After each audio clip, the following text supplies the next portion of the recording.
Hello, YouTube.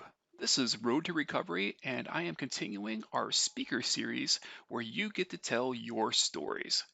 Today, I would like to introduce our guest, Kristina, aka Get Off Porn. That's her Twitter handle. She's a former dominatrix and a clinical hypnotherapist. You can visit her site at gettingoffporn.com. I'll provide contact and links down below. Kristina, welcome. Thank you for joining us today. Hello, thank you for having me. Well, welcome. This is our story series, and everyone I have been talking to has been telling their stories, and we are eager to hear yours. So, without holding anything back, let's get started. Tell us a little bit about yourself and why you're here today. I am interested in having conversations and dialogue about the problems in porn addiction, but more broadly, sex addiction. I'm interested in bringing insight into something that I don't think is really well understood.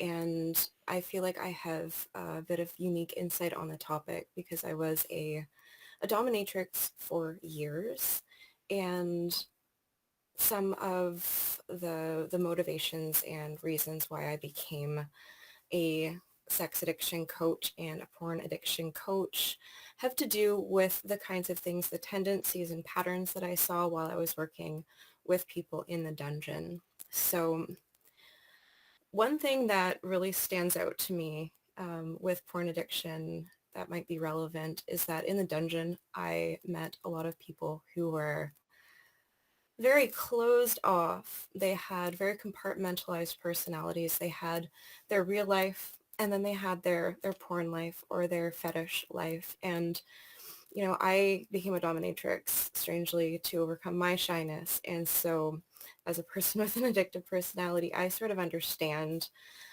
where this is coming from. And so I I started as a coach, and I was thinking of the one client that I had who had dropped $20,000 on an inpatient program to quit porn and was back on porn basically the day he walked out of rehab because he got his phone back. And so Hmm. I was starting to really get into the idea of a more effective recovery, and because I had trained as a hypnotherapist, I started kind of putting different therapies and ideas together to try to create something that actually helps people. You have an interesting career path because there's not a lot of people that can say that they found their way into a dungeon, right? Intentionally. Um, could you tell us about, because this is a stories episode, like, you said you were shy and you were overcoming your shyness. How did you get from overcoming your shyness to ending up as a dominatrix? Like, tell us about a bit about that. I sometimes think, your unconscious mind just leads you to new experiences, knowing what it's doing. I still don't have a great explanation for it. I do know that, I was an early porn user, and so a lot of these ideas were not shocking to me. Some things that, might take years of getting warmer and slowly exposing yourself to these ideas and concepts, they were pretty familiar to me by the time I got into it, and I didn't really think they were that weird or shocking. So it wasn't that big of a deal for me. But I was working in a kitchen, and I thought maybe I could be a dominatrix. It just kind of crossed my mind, and I started researching it. I started going to like FetLife meetups and things like that. And I got in touch with a dom and had a session where I was getting basically every implement used on me to feel it out and make sure that I knew about them and could use them safely and stuff like that. And I just got into it. I built a dungeon. I got some furniture together and started small and built it up. It was just something that I wanted to do and was interested in, so I did it. Did because the leap here is amazing. Did pornography serve as the primary educational tool for you for understanding the concept of before you started doing the background research and the internet searches and that sort of thing? Pornography made it not that shocking. It made it something that was familiar to me that normally wouldn't have been familiar to me. But I feel like I kind of can blame the internet as well. That's not porn. Just communities and publications and things like that. You know, it was a Google search away and I just kind of stumbled across it. But I think getting into it was was in large part porn exposure, I would say, at an early age. Not just for the subject matter, but just for the fact that I was comfortable with it, if that makes sense. No, it makes total sense. I mean, I think for a lot of people, especially that are dealing with addiction issues, it's amazing how simple, and I'm talking about for maybe the generation back 15, 20 years, how something simple such as just wanting to see like a female breast, for example, um, can evolve. It could start there and end up somewhere completely, out in left field. And that's just kind of the natural growth of things, right? We've got so much media content that's out there and so much is thrown at a person that, we all start to explore. And then as you start to get that further down that path, we start to get more comfortable with the things that we see. Um, and I wanted to ask now because you're on the clinical therapy side of things. You came from this background. You literally placed yourself into a dungeon situation.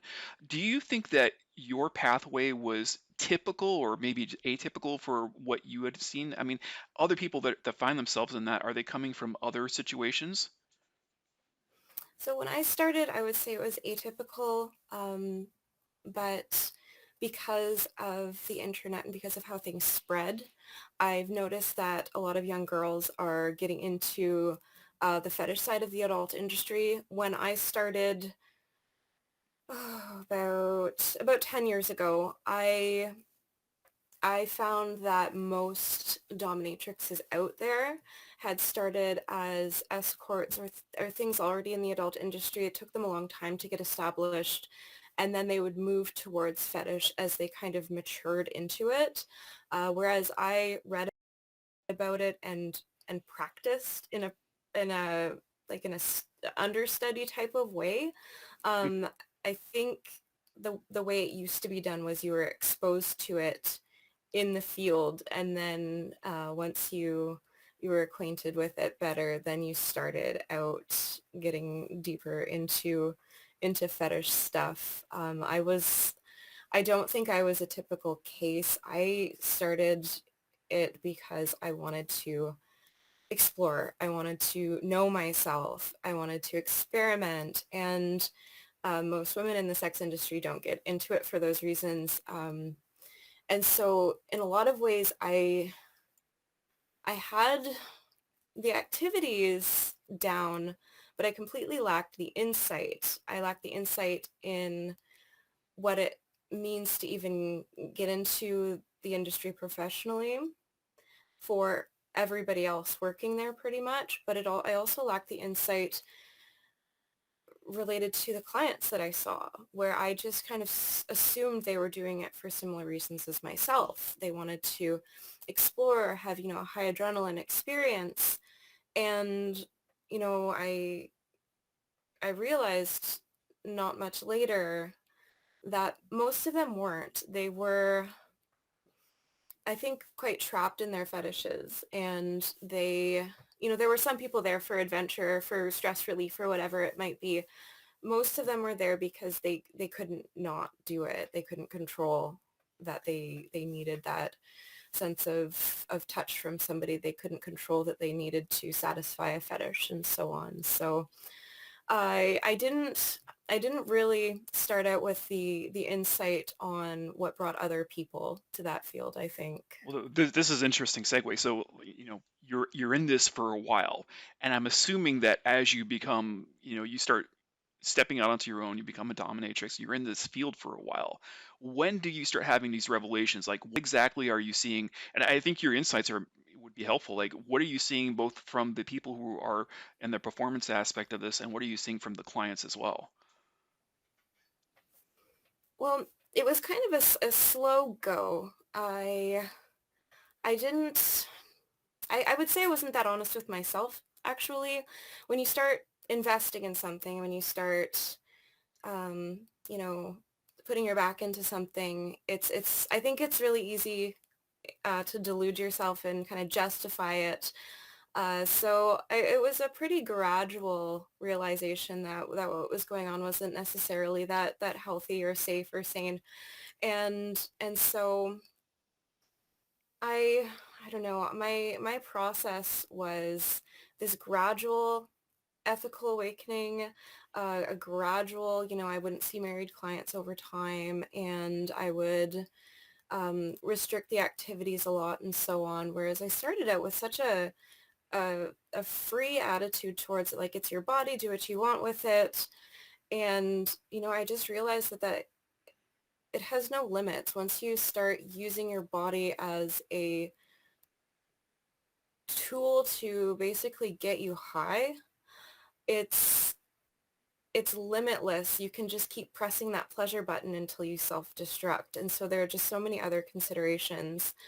And I stepped away from it for unrelated reasons, and um, was going to school and things like that. But by the time I had the opportunity to go back, I just had no interest in it. I couldn't bring myself to do it because I just didn't want to be the person who worsened situations like that for people, because they were getting more addicted and more hooked on it, the more that they repeated the activity. So What about for yourself? Was there like a sense of gratification when you were performing in your dominatrix role, or was it just all an act?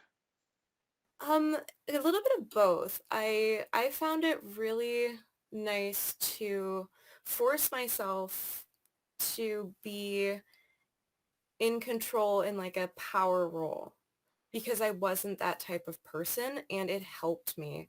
And then over time, the power trip was actually really energizing. Right.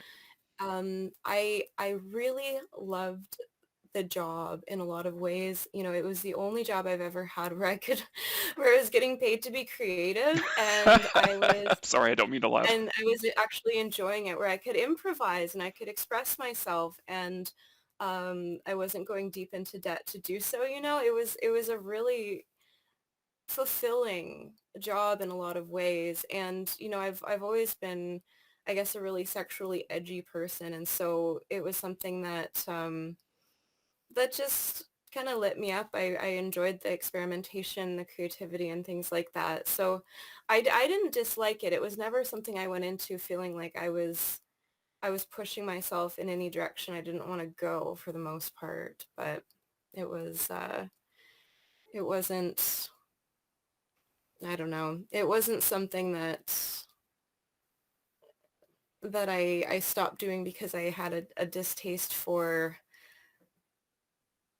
what the job entailed for me. A lot of it was just with ethical issues and things like that. It wasn't something I wanted to do anymore. With your ethical rising, what was informing you? Like, what sort of uh, processes were you involved with that said to yourself, maybe this isn't something I should be doing? I had some religious experiences, and they were honestly profound, and I just realized I could be doing better for myself and other people.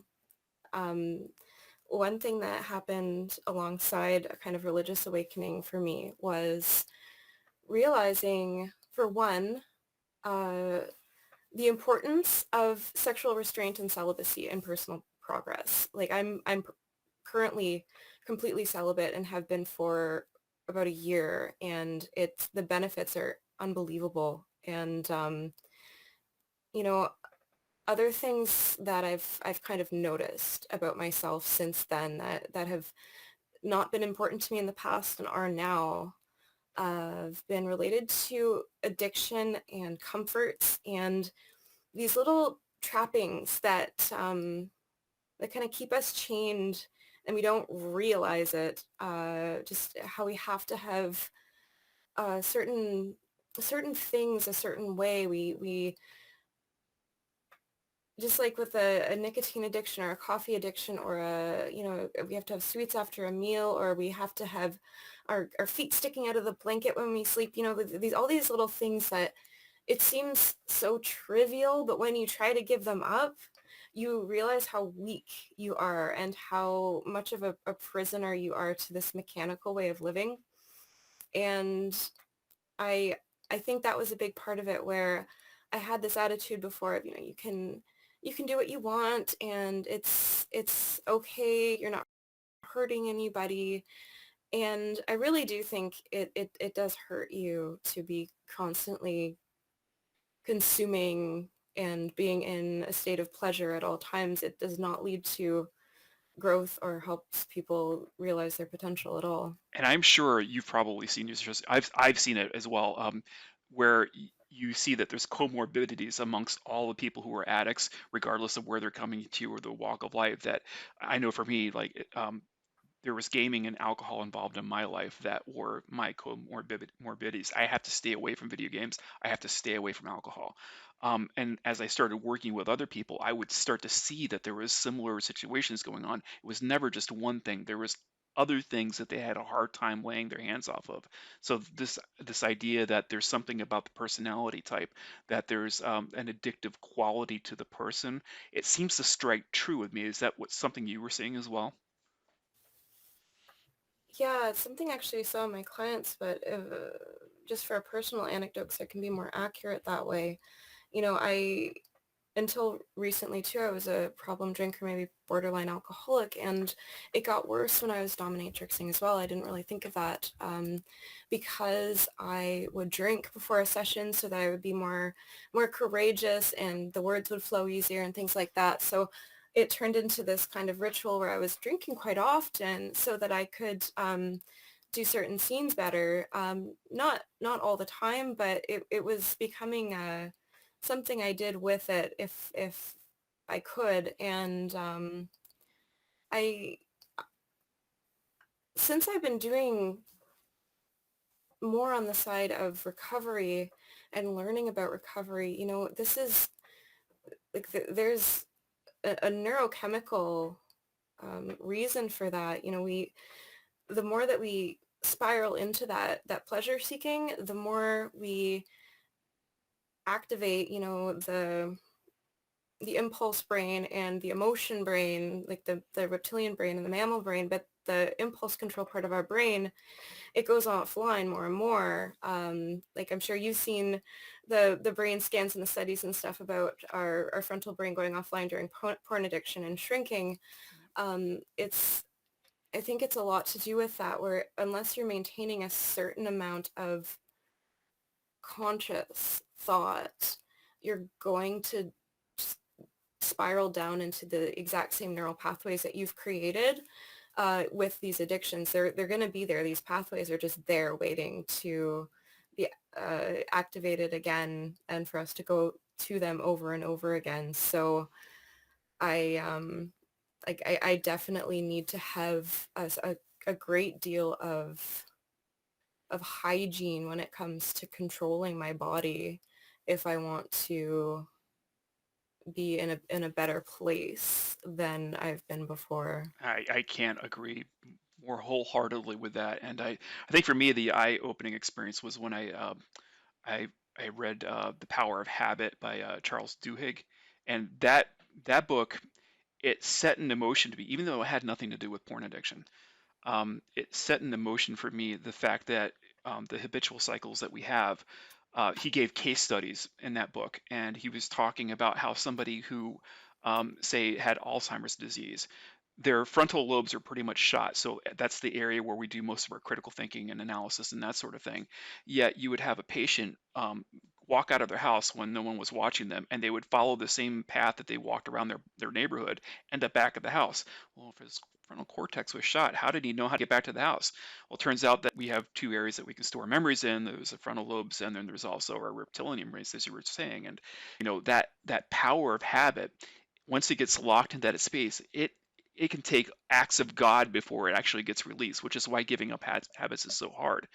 And once I started capturing that, I started understanding that, for me at least, all the other things that I did in my life, whether it was playing video games or things that were habitual processes, sometimes just driving to work, um, they were locked inside of my memory, and I had to exercise a lot of critical thought and control in order to stop doing those things if I didn't want to do them. And it's only through that repeated activity, not just in my addiction cycle, but everything else that's involved. I have to make sure that I'm exercising, that critical control over all the things that I do. If I'm not doing executive control, then things can start to slowly spiral back in. So I have to be on top of things, and that's the thing that informed me, and that's why I'm doing these series now. So it's good to hear that you experienced that. And before I lose sight on this, and this is really something I wanted to get back to. We were talking about there were other people who had fallen into the, working as dominatrix themselves. You knew some of these people, but they came from different backgrounds. Like they came from other areas, and I wanted to touch on this because I like to tell people, especially the viewing audience, because a lot of them are coming here for porn help, and I tell them external to themselves, there's damage that happens from being a consumer of this material. But that happens in any place inside of the sex industry as well. That there's people who fall into these positions who maybe they didn't ask to be there, but they end up there anyway. What sort of things were you seeing from those sorts of people? Like, what can you say about their personality types, and why it may or may not have been a healthy place for them? So just to be clear, you're talking about the clients I've had that would have fallen into kind of more Well, destructive sexual we have the habits. clients, but we also have the people who are the staff, the actual dominatrix, the people who are doing the job that you were doing. I wanted to talk about that side of the coin for a second. Did you see other people who were working in that profession that, maybe were exhibiting behaviors that were harmful or dangerous to them? So I did not know many dominatrixes on a very personal basis. I do know that through word of mouth through my clients who would discuss the other people they've seen, that addiction is very, very, very common in the sex industry. It's pretty much a given. It's gonna come with the nature of the work, and it's going to come as a reason people get into that work in the first place. Addictions are expensive, and sex work is stressful, and so I know for a fact that the vast majority of dominatrixes, at least that were communicated to me, are, frequent drug users and drinkers and things like that. And I think part of it is because like it gives you courage, but I'm sure there's a lot more to this story as well. No, okay. That's Um, fair enough. And I just kind of assumed that dominatrixes like talk to one another, but what do I know? Not really, no, they all just go like alone for the most part. I've worked like in a session and stuff like that with a dominatrix. I have not developed a close relationship with another one though. Okay, that's fair enough. My ignorance about the entire profession. And let's talk about the clients. So we talked about, the working side of things. Now let's talk about the actual clientele that you were seeing. What sort of pathologies were you seeing? Like, what was the type of person that you would see that was coming in and, asking to have that done to them? Okay, well, just like me, I noticed that most of my clients had the secret double life. So they had the regular them, and then they had their secret either dungeon self or porn self, the part of themselves that, you know, we all have a lot of needs, and if we don't allow ourselves to, if we don't accept ourselves enough to say, you can get your needs met, it's okay, those needs will just come out in weird ways. And so I dealt with a lot of people with that where they didn't let their needs come out unless they were in that secret environment, in that secret place, their double life. And so there was a lot of genuine shame, a lot of compartmentalization. I wouldn't say that there was a great deal of things like drug use and drinking, maybe probably not more than average, and if so, slightly. Um, but the sexual activity, the porn use, and so on, I would see it being done in an addictive way very often. Again, this is something I just wasn't really honest with myself about until later on down the line. But one thing I did notice, since this is a porn, a more porn topic, I did kind of split off my clients early on into dominatrixing because this was a really obvious observation between the older generation and the younger generation. Um, I would call myself like right at the threshold of the porn generation. And so anybody younger than me, I would really screen out. A lot of times I wouldn't see them because their idea of what it meant to see a dominatrix was worlds apart from the people who actually grew up and grew into the culture of dominatrixing and in a way BDSM. So they would, you know, pick up business cards on phone booths, or they would look at the back of a magazine and make that phone call, that scary phone call, and that kind of thing. And it was social, it was a subculture, it was adventurous, and so their experience of it was completely different than what happened with the advent of high-speed porn, which was the porn version of everything I just mentioned.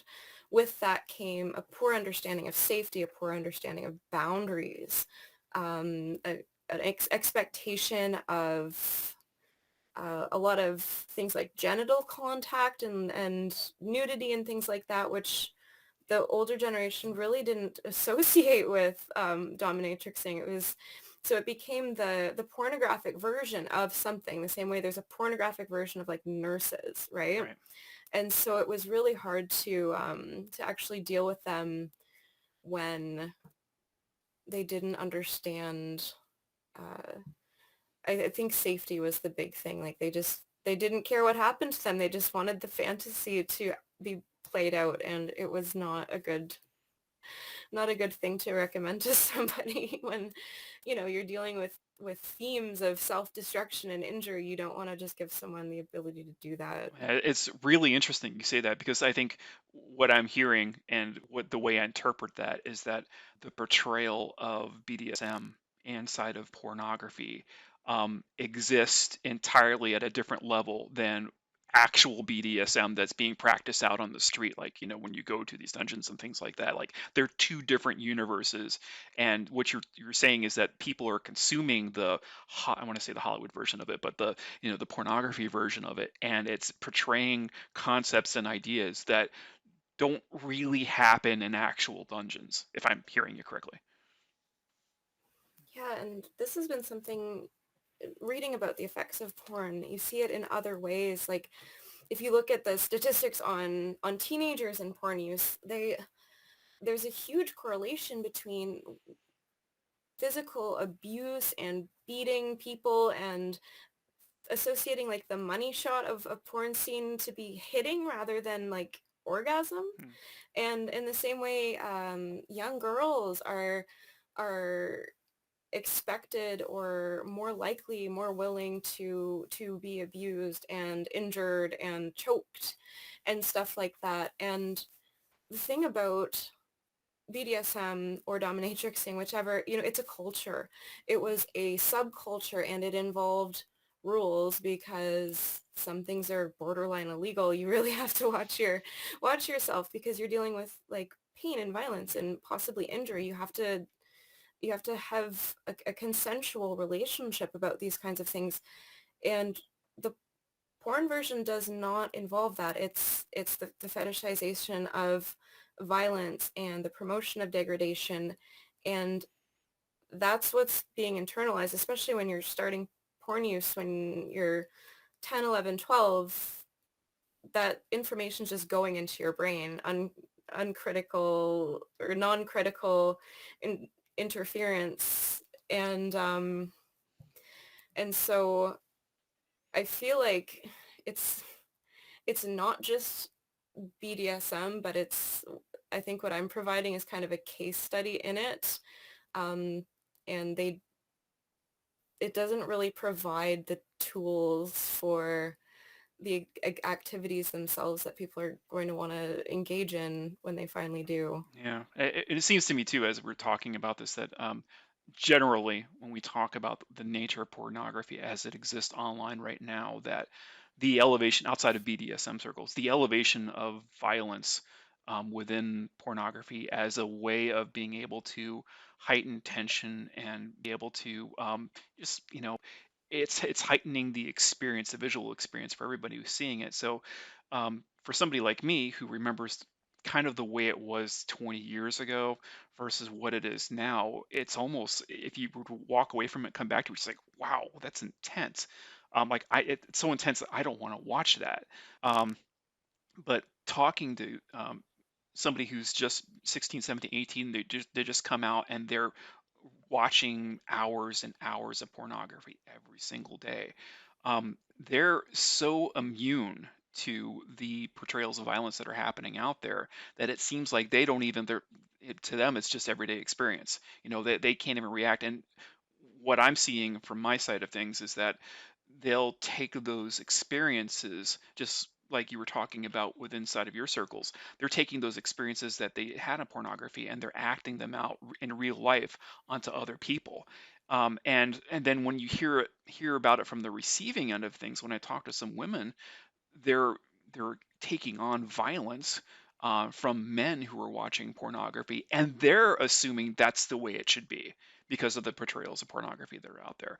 So it's unfortunate that when I hear you say this, it seems to echo, and it echoes in a much broader spectrum than I could even anticipate. Um, on that note, I I didn't want to lose sight of your experience as a therapist, and I think that's so insightful because hypnotherapy inside of pornography is a new concept for me. Um, a person walking in off the street, when would they look at hypnotherapy as a potential therapeutic model that they should pursue? What do you see as its value, and when should a person be asking themselves, should I go into this? Yeah, so hypnotherapy, it's not for everybody. You are either receptive to it or you're not. It's something that you can't really change. But the reason why I find it can be really effective is the same reason it's effective for any kind of addiction. And it's because when you're addicted to something and you're trying to get away from it, that addiction is in your brain, telling your brain that it's a need, and your brain believes it. And so that addiction will call you stupid and worthless and and tell you all sorts of different insults to get you to a low point. And it gets pretty messy in there when you're trying to quit something that you're really attached to. It makes a person a little bit loopy, and hypnosis kind of counteracts that because it reorients you to your objective. It combines two main things, and one is relaxation, and the other is a focused mind with certain input. That input can essentially serve as provisional or supplemental recovery thoughts. So when you don't have it in you to be like, yes, I'm doing great. I can keep going. This is simple. This is easy. I am relaxed. I am confident. When you don't have the aspirational phrases just ready to go, hypnosis can help. It can go a little deeper than that, but as far as the basic understanding of it, you're essentially telling your mind that you can do it and you are doing it, and it helps you get past some of the really big challenges that addiction causes, especially during active addiction when it's just Right. overwhelming. Um, as you've been practicing for a while, are you seeing that there's a critical path for these people that are taking hypnotherapy? Are you seeing that most of your patients are receive it positively, and is there like a timeline that person goes through in order to see progress? I see it more of an as needed thing. It's usually like a 3 to 5 session thing where you see uh, more consistent improvement and results. But with addiction, it shouldn't be the only thing a person uses. It can really help. It can change a person's relationship to addiction from a feeling of helplessness to something far more wholesome, something that involves, the real belief that they don't need it anymore, that they're better off without it, like a genuine conviction that they can. But addiction is so complex. It affects so many different parts of us, uh, so many aspects of our personality and history. And I find that things like self-insight and learning the actual strategies and coping methods and things like that from the ground up, those are also really important. So it's it's something that works, but I find that it needs to work with other things for really, really good results. So a recovery plan, the steps and things like that, that's extremely useful. And another thing that I find works really well, that I do, is polyvagal stimulation, or more broadly the trauma the trauma approach to sex addiction, which says that your nervous system is often in a particularly, or in a not particularly relaxed state, easy to deal with the challenges of life because you are in some kind of stressed out state, especially because of childhood trauma. Addicts, it's like a 90% rate of addiction, or 90% rate of childhood trauma with addicts. So it Straight out of Dr. do Carnes, yeah. something tends to do something to the nervous system. And so getting your conscious brain back online when you're having a bad moment can be a lot, like, can be really helpful in the moment if you can just catch yourself long enough to, make that phone call to your sponsor or whatever it might It's be. kind of funny that Dr. Carnes has been around for what, like, I think he's been doing his program for like 40 years. And it's funny how much of the things that he started predicting, started seeing, are starting to be recognized now in scientific literature about, especially when it comes to trauma. There's so many porn addicts who come from a traumatic past, and I work inside of a 12-step space, and so what we try to do, especially by the time we get to step 4, is we're teasing that information out.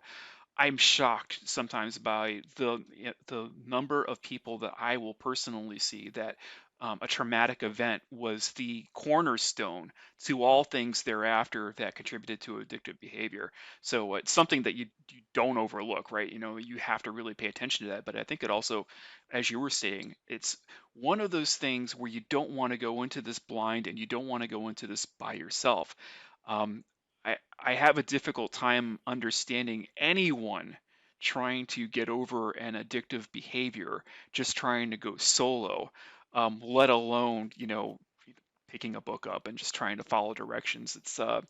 It's something more verbose. I've had to personally like interact with lots of people, and through that interaction, it actually informed me of several of the things that I needed to focus on about myself. So it's an interactive process, in my opinion, to having a good recovery plan. That's not to say that you couldn't execute a recovery plan, but you have to interact with other people, like, such as yourself.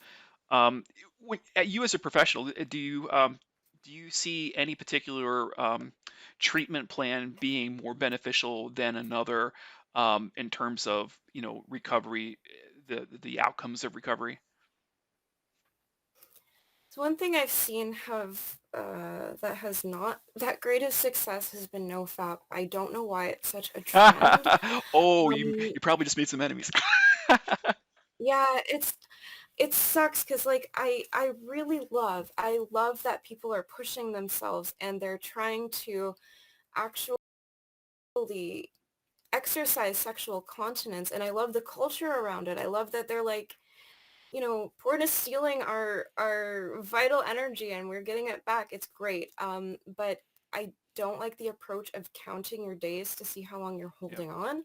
Because when you do that, you're not making any progress. You're not actually getting to the source of the thing and untangling whatever it is that has led you to that problem in the first place. You're just holding on. And so while some people can, like I know some people have done it, I know a lot of people who haven't, and it's a lot of torture with not that great of payoff. So that's something that if you're going to do NoFap, like try to do something with it that'll help. That'll help. But things that I've seen work really well on these kinds of addictions, I would say anything related to active self-acceptance, things that involve self-acceptance as an exercise. Um, most, I would say most of the people I've worked with have had heavily shame-laden childhoods, critical parents, or just this deep sense of shame and wrongness for really ordinary things. Like they see if they're in their recovery zone, they're clean, they'll see a beautiful woman on the street and they will feel bad about it. They'll be like, oh, I'm such a filthy pervert for looking. And then once they're relapsed, they'll be doing really, really extreme stuff and not even reflecting on it. But so really exercising self-acceptance, I think, is a huge one. Other things that I've seen work, definitely the social engagement support, talking to somebody and with the goal of opening up and being vulnerable. Like vulnerability is a skill. Yes. It's not something that you do, just simply from the heart. It's something that happens as a result of mindful self-acceptance, of compassionate interaction with yourself. And then when you are able to accept yourself enough to be able to admit these things to yourself, then you actually have to process them and build insight. These insights often are what you take to your social, like your social exchanges. And some of these things happen in the process of social exchange as well, but it's like it's not just a yes, I shared, so I'm on the way there. It's a whole process of accepting yourself in order to be vulnerable enough to send that information to someone else in an effective way. Right. And right off of this, I will say that from the addict standpoint, the reason why self-acceptance for me was important is because there were so many layers of denial about actions, about um, the consequences of what was going on, about the reality of the situations that I was putting like literally walls that I would put up in every single areas and tell myself things like, well, this is just normal, or other people do this. Like just as some examples. But when you're starting to reflect on yourself, all of a sudden those little walls eat up yourself, which because those walls exist to stop you from being hurt, right? Um, those walls get melted away, and you can actually see yourself in a more of a totality. You can actually see the real you, and a lot of times that hurts people. They don't want to be able to see that. And to your criticism of NoFap, I think sometimes that rather than words of encouragement where people are trying to constantly battle against their own willpower. I've considered that to always be a losing battle. And I'm sorry, I'm monologuing now, but when you have the aspect of willpower and people trying to fight their own willpower, if that's what recovery is to you, you're going to lose every single time because that's not the place of recovery. Yes, you're going to have to find the courage to be able to say no to things a lot, but it starts from a much lower level. It's not just about the addiction. No one walks into a recovery program and says, I'm going to beat this addiction, and then walks out successful if that's the only thing you ever did. Willpower, I think, is probably, and I'll say it straight up, in a lot of 12-step programs, they give out these stupid chips for the amount of time of sobriety you have. And I think it's the most damaging thing that they do, because you look at that chip and you look at the chip as a symbol of success for these other people that are in program. And the idea that is, if you somehow broke, right, you slip up one day and you lose the chip, well, then you're a failure, right? That naturally happens inside of people's minds. And what that does is it sets back their recovery, because no, I'm a failure and now I got to start from zero. It's like, no, that's not the way you look at this. And if there's anything I could change about the 12-step program, and to take the stupid chips out of it. But they also do this other thing, and at least for me in SLA, they give out chips for completing the step work. Those to me were always more important, because rather than focusing in on the were you sober, were you sober, were you sober, it's the are you doing and putting in the work necessary to make a good, so, or I shouldn't say a good sober individual, but being able to do everything you possibly can to maintain your sobriety. That's far more important, because now you're doing the conversations, you're doing self-exploration, that sort of thing. Um, and again, I think what you were just saying is so reflective of that. It really is not about fighting willpower. It's the work that you put in on yourself. Yeah, I find that resistance is so counterproductive. Resistance, while some people even think resistance is denial itself. You know, you're resisting finding out about who you are, seeing yourself, and it's it's really sad that, so many people associate recovery or getting over an addiction with self-punishing. I've run into so many people who think that they can just hate themselves so hard that they will finally change. They will just shame themselves until they're different people. And what happens every single time is they'll be really mad day one, and then 2 or 3 days later they'll kind of forget that hatred and anger at themselves, and all that's left is just a more neutral feeling of self-loathing. And you know what feels really good? Porn, when you hate yourself. So it just doesn't last. It doesn't do anything good for you. All it does is make you feel like you're not worthy of recovery. On your own recovery, well, it wasn't a true recovery journey for you, because you were able to go through a spiritual process by which you were able to do some exploring, and then you gradually started losing interest in this entire thing. It wasn't just the dominatrix; it was also your loss of interest in pornography as well, right? Yeah, I quit porn years ago, long before that happened. I It was something that happened because of reading about porn. I was reading about it, and I didn't like what it was doing to people's minds and bodies, but what I really didn't like was the industry itself and how I was giving traffic to the people doing these things, because there's just a lot of abuse and trafficking, and people just don't want to be there. A lot of people don't want to be there. And I, you know, and then there's all sorts of other genres about assaulting people in public or flashing or exhibitioning, things like that. And I watched videos like that, and it dawned on me, like, I'm helping them do this to more people. And so I actually quit porn without much issue. What I realized by that point was that I had tried or considered not watching porn anymore for years before that, but you know, I just kept doing it, and it didn't click at that point yet, because I never really, buckled down and tried really hard. But I did try, and every time I would just be like, well, I guess I'm using it again. I guess I'm using it again.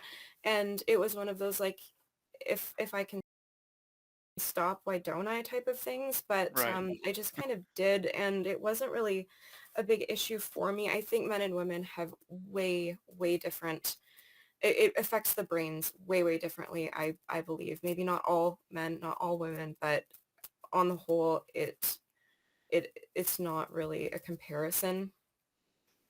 But with quitting addictions, it's a process. It's something that every single one of them involves a lot of pain. if you're really hooked onto it, you need to feel that pain of not being able to satisfy that thing anymore. Your brain just does not want to let go of the thing it believes it needs. And so for you to be able to go through that process and actually, you know, let your brain experience that kind of, let yourself experience that kind of letting go, that kind of loss, while you want that very thing as your comfort for loss. It's something that, I don't know, it takes so many different things at once for recovery. But compassion is a big one, compassion as the opposite, I guess, of resistance. Not quite the opposite, but it's pretty close, where, you open yourself up to acceptance, to that self-compassion, and the denial, or the denied self, the self that wants to not be a part of the psyche, that just wants to be the separate part that can get its needs met over there. Um, that division can be dissolved, I think, really, well, a lot more easily when you can just love and have compassion for all of the different sides and levels of yourself that you might not be that comfortable with. Right. And I tell people all the time, there's no model for a completely recovered individual. But what I can tell you is that when I was compartmentalizing everything during my personal addiction, by the time I had gotten well into my recovery, I was so self-aware on a lot of different levels about things that were driving me, things that were motivating me. I started to become, I know it's almost cliche when we talk about the nature of mindfulness and what that actually means, but I became mindful of a lot of the things that were triggers that would contribute to whether it's anger, emotional rage, loneliness, despair, all those things that can trigger me as an emotional person. I would go out and I would try to satiate those my sexual desires on with using pornography because it made me feel good. And when I started denying that very thing, right, all of a sudden, when you don't have that access anymore to just feel chemically good, you have to start doing all that self-reflection, which often means sitting in your shit. Pardon my French. But the reality is that once you start doing that, you just have to start sitting in, despair, loneliness, anger, whatever the thing is that you're trying to run away from. um, you start to recognize that the time and the pain that you're experiencing, while it's certainly there, starts to go away faster after you experience these things. And the longer you stay in a recovery process, the more faster you come over those feelings you don't want to experience, right? And you start to almost embrace them. Like the thought of something painful or something you don't want to go through, all of a sudden it's not as big of a hill to climb anymore. As a matter of fact, you start to get into the mindset of wanting to take those things on, and then you become a stronger person because of it. Yeah, not just that. I find that, being drowning in pleasure and escapism and distraction, it makes it so you can't actually process things. Like, That's good. a person may find that they're not actually as angry or disorganized, whatever it might be, once they actually sit and quietly feel through the problem, feel through the thing that they're medicating. Once they actually give that part of themselves attention, sometimes that part of themselves is like, okay, I'm satisfied, thank you. And it stops or decreases in intensity. One thing that I base some of my program on is this book called Existential Kink. It's by Dr. Carolyn Elliott, and it's just lovely. It's about Jungian shadow work as this applied, very, very simple, borderline new agey kind of uh, practice. And her entire approach is that she's trying to make sexy the worst parts of our personality and frames it as kink. So, you Hmm. just can't seem to hold down a job. That's your kink. And I'm not doing it justice, but essentially it's like your unconscious mind is trying to get certain needs met, because we're such complex beings with impulses and emotions and conscious experiences that are all interacting on these levels all at once. We're going to start having like just messy, screwed up habits sometimes. And her focus is sort of in the same zone as Jung's focus on shadow work, which is until you make the unconscious conscious, it will control your life and you'll call it fate. Yeah. And so her method is a series of exercises to let yourself sit with these feelings, these emotions, these dark sides, and fully embrace them, fully embrace your darkness, the self-hate. Let yourself hate yourself. Just feel with it for a while, and even as a thought experiment, let yourself accept these parts fully, and maybe your unconscious won't be trying to actually express these things through the shadow, through the compartmentalized secret self as strongly once it finally gets its acceptance. And I find this is the case with people when they finally just say, okay, I had a really repressed upbringing, but once I started just accepting that I'm a sexual being and it's normal to want to push boundaries sometimes with my partner and I can just do it in a nice way, they don't have the same kinds or levels of deviant or destructive behavior. It just doesn't, the resistance isn't there, so it doesn't just push and push until it shoots out of a really narrow passageway, so to speak. Yeah. It's interesting. I'm gonna see if I can find a link to that book, Existential Kink, and I'll put it down in the link below. So you guys don't have to go browsing for it. I'll have it down. Um, so we're getting close to top of the hour. Is there any other things that are going on right now for you that you would like to, do a shout out? Do you have any shows or upcoming speaking engagements? No, I've got nothing coming up right now. I am just focusing on the program I've got going. I'm doing individual coaching and yeah, nothing much to pitch right now. Thank you. Oh, okay. Well, thank you for coming on. I really appreciate this. And I forgot to mention this in the very beginning, but this is our second attempt at doing a recording. The first attempt did not go so well, so I am so grateful that you came back on so we have this conversation. And I also wanted to thank you. You've been very active on Twitter and you post some amazing content.